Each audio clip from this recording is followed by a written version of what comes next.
अस्सलाम वालेकुम, मैं आरफा जबीन आज आपके लिए जो वीडियो लेकर आई हूँ ये है शुगर पेशेंट के लिए। इसके लिए एक तो मैंने जो आप लोगों को पहले सांस की एक्सरसाइज बताई है, आपने उनको ज़रूर फॉलो करना है। इसके अलावा एक्यूप्रेशर इलाज में पॉइंट्स हैं, ख़ास तौर पे 2 पॉइंट हैं। ये आपकी कलाई है, हथेली से 2 फिंगर का डिस्टेंस रखना है और यहाँ पर आपने एक डॉट लगा देना है। ये आपका एक पॉइंट बनेगा। और दूसरा ये जो लाइन है, इसमें छोटी उंगली के साथ दूसरी फिंगर आएगी नीचे और बिल्कुल इस लाइन के ऊपर, ये आपका पॉइंट है शुगर के लिए। इन 2 पॉइंट्स पे आपने ट्रीटमेंट करनी है।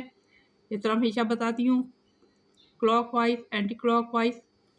जब ये एक्टिवेट हो जाए, फिर आपने इसको इसी तरह रखना है थंब की टिप से और गहरा साँस लेना है। साँस छोड़ें, पॉइंट छोड़ दें, साँस लें और पॉइंट को रखें, साँस छोड़ें, पॉइंट छोड़ दें। कम से कम 7 दफ़ा या फिर 2 मिनट तक। इसी तरह फिर ये जो पॉइंट मैंने बताया है, इसको इसी तरह करें क्लॉकवाइज़, एंटी क्लॉकवाइज़ और ये एक्टिवेट हो जाएगा। उसके बाद फिर इसको भी इसी तरह गहरा साँस लें, पॉइंट रखते या दबा के अंगूठे की टिप को रखें, साँस छोड़ दें, पॉइंट छोड़ दें। इसको भी इसी तरह 7 दफ़ा करें या फिर 2 मिनट तक करें। इसके अलावा सोना, चांदी, तांबे का पानी आपने बनाना है। इसका ये तरीका है कि सॉरी 4 गिलास पानी रखना है। इसमें सोना, चांदी, तांबा कम से कम सोना, चांदी, तांबे का पानी आपने 10-10 ग्राम का आपने एक डिस्क बनवा लीजिएगा। तो उसे अच्छी तरह धो के आपने पानी स्टील के देगचे में उबालना है या फिर मिट्टी के देगचे में। जब ये उबल कर सिर्फ 2 गिलास रह जाए, आधा रह जाए, तो नीम गर्म पानी पीना है।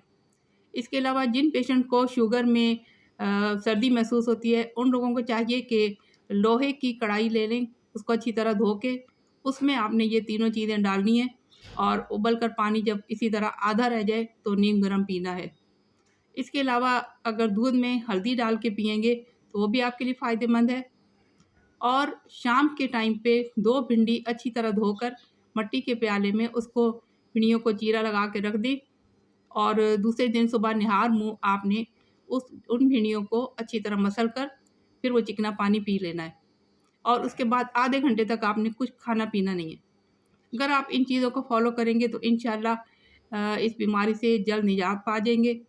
जो पेशेंट हैं वो भी इस पे अमल करें और जो पेशेंट नहीं हैं वो अमल करेंगे तो इंशाल्लाह कभी इस बीमारी से वास्ता ही नहीं पड़ेगा। मेरा ख़्याल है आपको मेरी सारी बात अच्छी तरह समझ आ गई होगी। अल्लाह ताला आप सबको शिफ़ायाब करे। इंशाल्लाह जल्द नई वीडियो के साथ हाज़िर होंगी। अल्लाह हाफ़िज़।